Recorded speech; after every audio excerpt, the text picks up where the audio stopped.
حامل القرآن.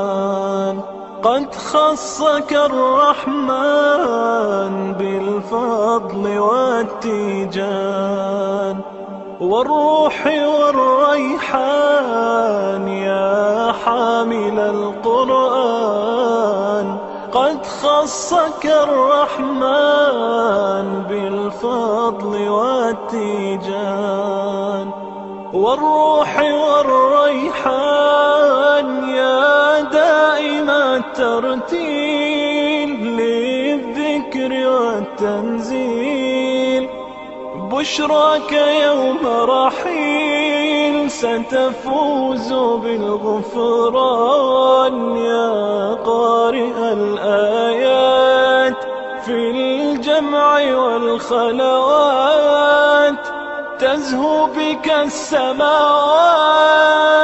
وتنتشي الأكوان يا حامل القرآن يا حامل القرآن يا حامل القرآن.